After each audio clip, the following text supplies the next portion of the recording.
Hey, you're listening to Sean of the South. My music here behind me right now is Backline Bluegrass. Backline, everybody.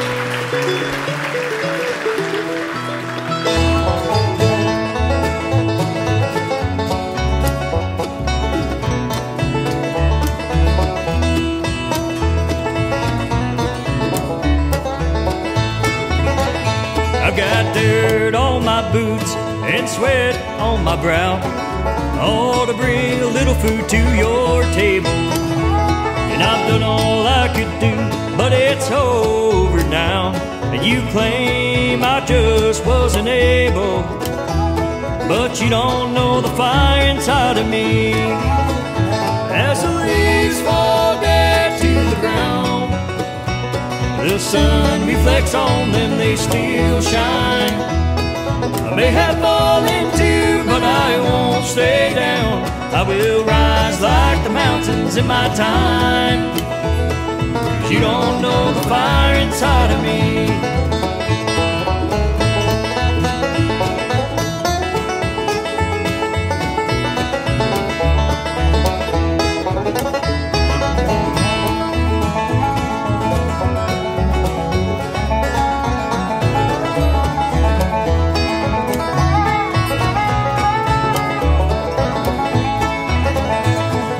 Midnight here in Kentucky, and the moonlight casts a shadow through the tree.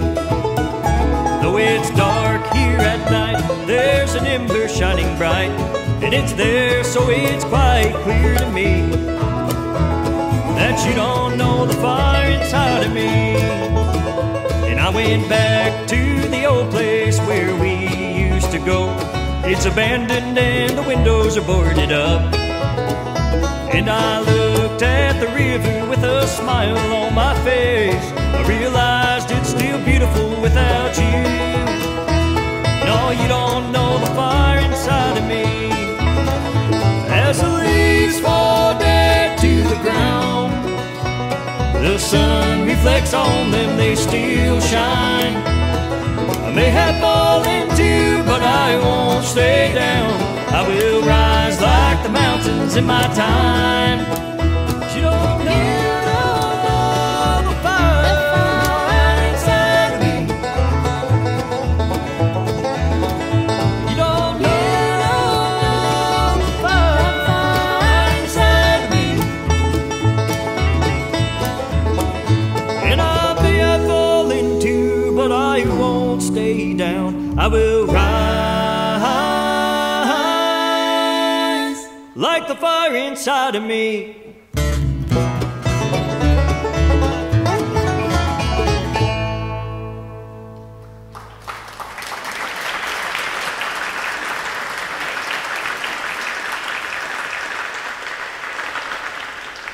I'm going to read you a little bit of our mail today. Our listener, Jason Slocum. Jason Slocum writes, Dear Sean, I am hopelessly addicted to my cell phone. It's become a real problem with me, and I'm ashamed of it. I know my parents weren't addicted to any such devices. Neither were my grandparents, and neither were their parents. This is a modern problem, and I don't know how to deal with it. Signed, your reader and listener, Jason Slocum. Dear Jason, cell phones. I wish I could help you. I wish I could give you any form of advice here, but I'm not addicted to my cell phone.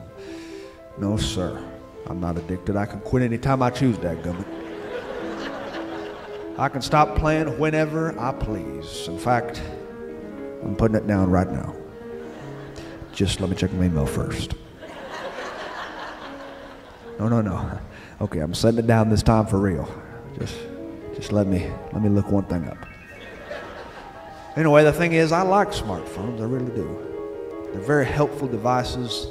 They're very helpful things. After all, long ago, you could not look up the definition of a word while you were driving through 70-mile-an-hour traffic. Today you can. They've made me into a vegetable. I know it.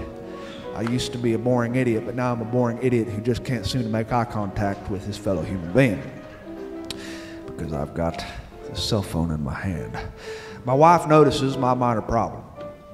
For instance, when I'm eating supper, I often play Fruit Ninja to help myself digest a little bit better. And she will explain particularly how she will divorce me if I don't put down my phone, and all I can do is nod my head and say, yes, ma'am. Because I've devised a way of listening to her while she speaks, even though I am playing on an electrical device. This is just what we do. Just what we do. I'm a fake listener.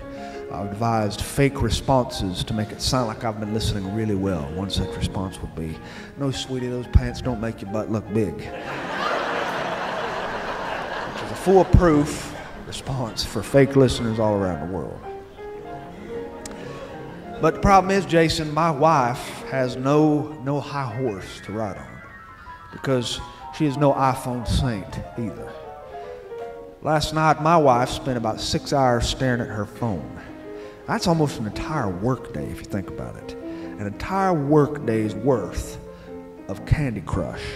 An entire workday's worth of using her thumbs and staring at a little tiny white screen no bigger than an envelope. She scrolled Facebook. She scrolled Instagram.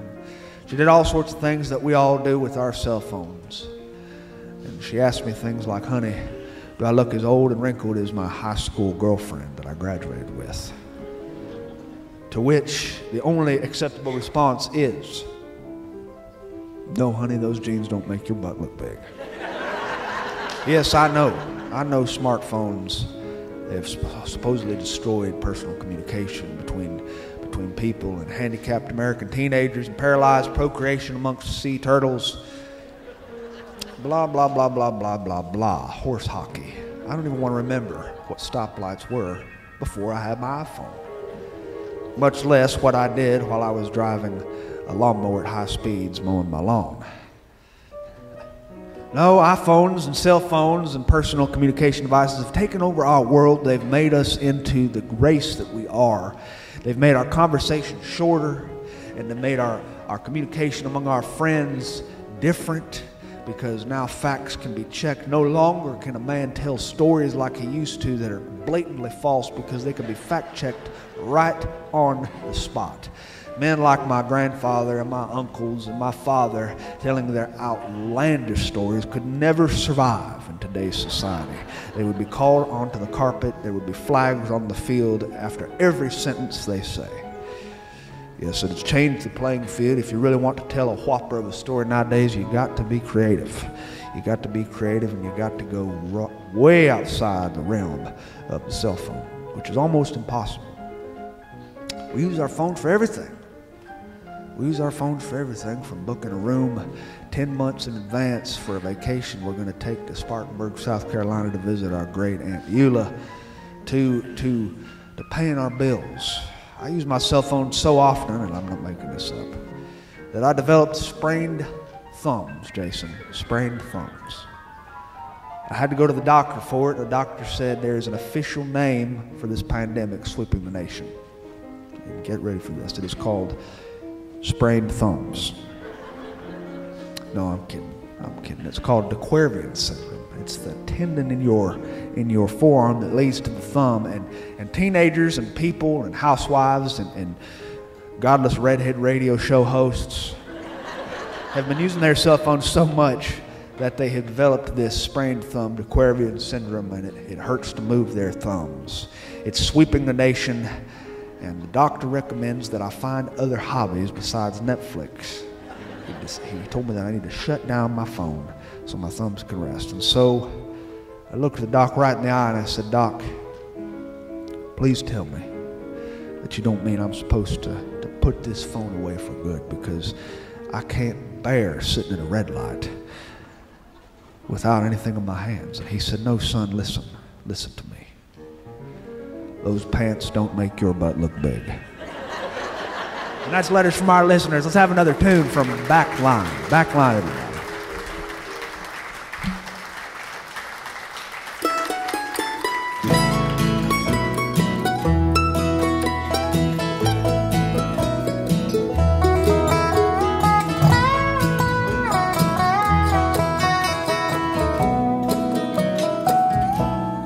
I look in your eyes.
Well, this is the season of year when you can officially say summer is here. Summer is absolutely here. It's here in full swing. It's here with a vengeance. This is the time of year when the local newspapers will write stories about travelers who've been walking along the road or driving from somewhere to somewhere else, stepped out of their car and the heat consumed them and gave them heat stroke. They got heat stroke just by breathing in when they were stepping out to go use the bathroom at a Tom Thumb. I just read in the paper not so long ago that temperatures had reached 108 degrees in certain parts of the American South. 108 degrees, coupled with 99.99999% humidity. Yes, this is the kind of weather that the people I come from, evangelicals, love the most. We love this weather because it reminds us a whole lot of what hell's going to be like. And we like to talk about hell. We like to talk about it more than we like to talk about the other place because it's a lot more exciting than talking about the other place. The other place has a tree of life and a street of gold and a big river that flows along and fruit growing from that big tree of life which people can eat and they will be not weary. They wear long white robes and they sit around and they sing Bill Gaither songs all day long. And the soul can only take so much Bill Gaither singing. They can only sing so many choruses of victory in Jesus. And so we supplement this by talking about hell. Because it's exciting, it gets the adrenaline flowing to think of a little cave underground with flames rising from smoldering pits and stalactites and stalagmites hanging on the walls of this cave, and the devil running around with his big, long, pointy tail and stabbing at people with his pitchfork. The new church preacher at the Church of the Triumphant Jubilee, the little Baptist church out in the woods, they got a brand new preacher. His name is Brother Merle. He's a young man, and nobody knows exactly how he got to be here because he is from Minnesota. And the Minnesotans talk with such a different accent that it's sometimes hard to understand him. Sometimes in the middle of his sermon he will say something like, "Don't ya know?" We have no idea what in the bejesus he is saying, but we're not sure whether it requires an amen or a yeah brother. But he will preach these sermons, and because he's a Midwesterner, he will preach them without sugar. A Southern Baptist preacher preaches with sugar. He will use a tone of voice that is just sweet and kind, and it's almost so full of sugar that you could use it to sweeten unsweet iced tea. But Minnesotans, and he preached a sermon a few Sundays ago about the lepers, the 10 lepers Jesus healed, and how one only came back to thank Jesus. And it put a few people to sleep. Julian is a construction worker in our church. He's a big man, and he suffers from narcolepsy. He was in the second row, and he fell asleep, and he snores really, really bad because of his sleep apnea.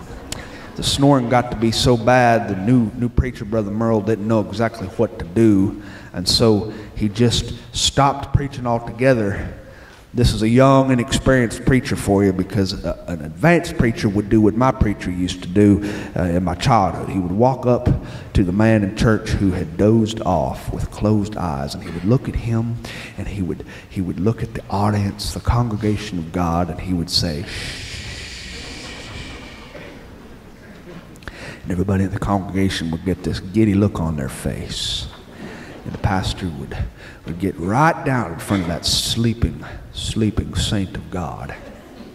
And he would say, "All of God's people rise to their feet." And that sleeping saint of God would wake up in one moment, and he would jump to his feet, and everybody in the congregation would laugh at him. And that would be the last time he ever fell asleep in church. But new preachers don't know these sorts of things. These are sorts of things that you have to learn through years and years of experience in a Southern Baptist congregation that gets its kicks by talking about hell, which is 109 degrees with 99.999% humidity. But Brother Merle did his best, and after church, he shook hands by the door. It was nice to see. I love to see a preacher shake hands by the door. Several people suggested that we do a meet and greet for Brother Merle at the church. And to do this, we did supper on the grounds. Now, you will note that the only time of year that a Baptist will do supper on the grounds is during the summer, the most unpleasant time of year to do supper on the grounds. But we do this intentionally because this is when we gather on the church lawn to eat, and we sweat our guts out, but we do it happily for Jesus, because we want any passing by backsliders who are driving by the church, happen to be on that 2-lane highway, to see that we have eternal security and we don't care about the conditions of hell. We are flaunting pain and suffering in front of the backsliders nearby to show them that we know that we're going to be going to a place where we wear long white robes and sing Fanny Crosby songs all day long. Even so, church suppers on the grounds are my favorite places to be in the entire world, because this is where you get food that they will probably serve in heaven. This is the kind of food that I would live and die for. I'm talking ribs made by Brother Danny. Brother Danny knows how to make a rib. I'm talking baked beans and potato salad. Potato salad is the mark, the thumbprint of any good Southern Baptist woman. There are all sorts of kinds of potato salad, and even on these food lines, buffet lines, you'll see more than a few kinds. You'll see the kind with mustard in it, you'll see the kind with celery in it, and you'll see the kind with hard-boiled eggs in it. Any kind you could want is on that buffet line. Sometimes we get an out-of-town Southern Gospel Quartet to come and sing Bill Gaither songs. We had one such quartet. They were from Marietta, Georgia, out-of-town group. They wore double-breasted, pinstriped, four-piece suits, and they sang the good old songs, and they sweat their guts out standing on that stage, and the only defense they had against the southern humidity, 99.999% humidity, was a little skinny silk rag which they dabbed their forehead with that had an embroidered cross on it. And the little man who was leading the group was about 4'1", and he had 18-foot tall hair.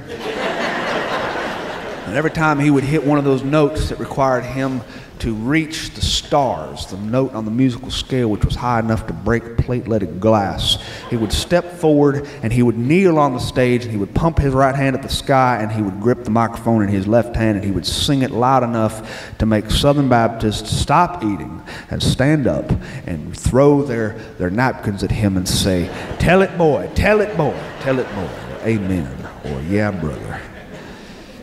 And we do this in the middle of summer. I went and found a seat next to Mr. Jim.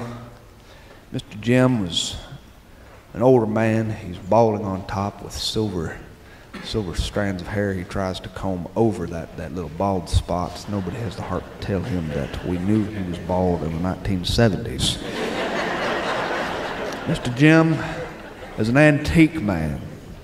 He restores antique cars in the back of a garage that he runs, and it's a welding shop / garage. He's been doing this since the 1960s, and business has been slow ever since he opened. There aren't a huge percentage of people in the area who collect antique cars and need them restored. And so Mr. Jim finds himself with a lack of customers, but he has done a few good jobs which he's very proud of. He's restored an antique Hudson, an antique 1935 Hudson. He's restored Packards and old Model A's and Model T trucks. He's done a lot with old cars, and he loves it. He's also very into tractors, old tractors. Mr. Jim loves antiques, but he's a little bit of what you call a hoarder. Hoarding starts very innocently, very innocently. A man starts to collect something that he likes that reminds him of his childhood. And it's so perfect, it's so nice, when he holds it in his hand or when he looks at it, that he decides he needs that feeling again. And so he gets another one, and another one, and another one. Soon he is on the ultimate quest for the perfect trinket. Of course, this is a myth. And so one storage unit later that cost about $115 a day, he finds out that he is a hoarder and he is on a TLC reality television show being examined by a psychologist. Mr. Jim was a little bit of a hoarder. He had that garage full of old advertisements for Coca-Cola. He was a Coca-Cola man. He loved old tin signs that were a little bit rusted. He loved old advertisements. Mr. Jim had next to him two men who were ratty looking. One man had a long white beard and gray silver hair and strands that were greasy and a greasy complexion, and he had rags for clothes on. The man who was sitting next to him was also very much the same way, a long dark beard and a greasy complexion and tattered clothing and shoes that had holes in the feet. You could see his toes. They were sitting next to Mr. Jim with full plates of baked beans, potato salad, and ribs, and fried chicken that is battered thick enough to make most cardiologists say the 23rd Psalm. And they were sitting and they were laughing and talking together. And when I sat down, they were telling stories. These men were friendly with Mr. Jim. Mr. Jim was laughing. He was quick to laugh whenever they told a good story. Those two men got up after they finished their plates and they went back to the buffet line and they refilled their plates. This is what you do. If you're a visitor at a church supper on the grounds, it is mandatory that you go refill your plate. Otherwise, it's considered rude. It is considered infinitely rude if you go to a church supper on the grounds and you do not get dessert. That banana pudding was made especially for visitors. And if a visitor doesn't go fill his plate with copious amounts of that banana pudding, why, you can expect to spend eternity in 99.99% humidity. These men must have known that. They were filling their plates, and I asked Mr. Jim while they were gone who they were, and he said, well, you know, I was closing up my garage late one night, and I saw these men. And they approached me and they asked if I knew of a church porch they could sleep on. Mr. Jim said they showed up and they had these big duffel bags on their backs, and they asked if I knew of a porch they could sleep on, and I said, well, you could sleep at our church porch. It's just up the road a piece. But of course, when you look at someone who has a whole lot less than you feel bad about yourself. Mr. Jim said, I was feeling so bad about myself because I got so much and so much to be thankful for, and here these guys had nothing. And so I asked them if they wanted to go eat. And he took them up to Mr. Valentine's cafe. Mr. Valentine makes great fried green tomatoes, and he boils his ribs before he cooks them. I love ribs made by Mr. Valentine. Mr. Valentine knows how to make a good rib that falls off the bone. Mr. Jim walked them into that cafe. They ate until their heart's content. And then when they went outside after they'd stuffed themselves fuller than woodland ticks, Mr. Jim said they lifted up army green duffel bags which looked like they weighed 900 pounds. Mr. Jim told me, he said, these men themselves only look like they weigh about $110 sopping wet. And they slung these bags over their shoulders, and they were about to walk away, and Mr. Jim said, I don't know if this is the kind of weather you want to be staying out on a church porch. It's just so hot. The men looked at him and said, oh, we'll be fine. We've been doing this for years now. But thank you for dinner. And they started to walk on, and Mr. Jim itched the back of his neck, and he thought about this. He walked after him and he said, no, listen. I got a room at my house. It's a guest bedroom. My wife always keeps it made up, and ever since my daughter left home, we hadn't even touched her bedroom, and so her bedroom is available too. I got 2 rooms that I could I could put you up for the night. The men looked at each other. They said, no, we wouldn't want to impose. We wouldn't want to impose. And they started walking away, and Mr. Jim, he swore underneath his breath. He didn't really want to be offering this. He didn't really want to offer this to these men, but he just felt so bad that he had to. And so the words just kind of slipped out of his mouth. He walked after him and said, stop. Please, I insist that you come over to my house. Let my wife feed you. You can get yourself a shower. You can stay and take a load off.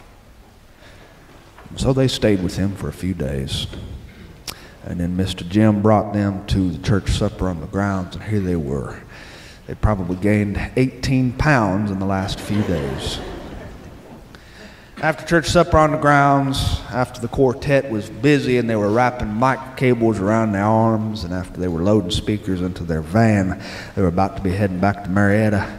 And all the church ladies and all the church ladies' husbands were loading up card tables, white plastic chairs that fold, and casserole dishes were being washed in the church kitchen. These two men with the long beards and the long wiry hair and the greasy complexions had duffel bags around their shoulders, and they shook Mr. Jim's hand and they said, we're going to be going on now. We're going to be going on now.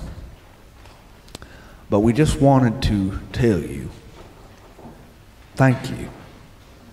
You know, ever since we've been homeless, a lot of people, they just kind of forget about us. We've become invisible. And you don't really know what it feels like to be invisible until you are invisible. People can just walk right on by and never even give you a second look. Well, sometimes it's nice just not to feel invisible. Mr. Jim shook their hand and he smiled. And the two men, they kept on walking. They walked down that two-lane highway that the church sits on. They had these big bags on their backs, and they walked these slender silhouettes in the evening dusk, walking toward God knows where. Brother Merle came over and he placed his arm around Mr. Jim, and he said, what was that all about? What was that all about? Who were those men? And he said it in his Minnesota accent. There's never been a greater form of birth control than a Minnesota accent.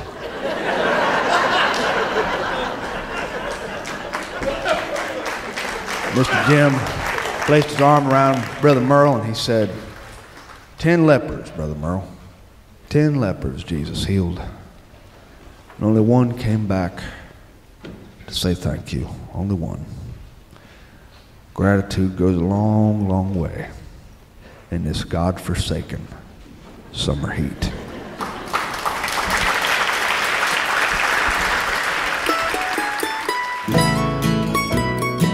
Thanks for listening to Sean of the South. I've been your host, Sean Dietrich, and it has been a real pleasure.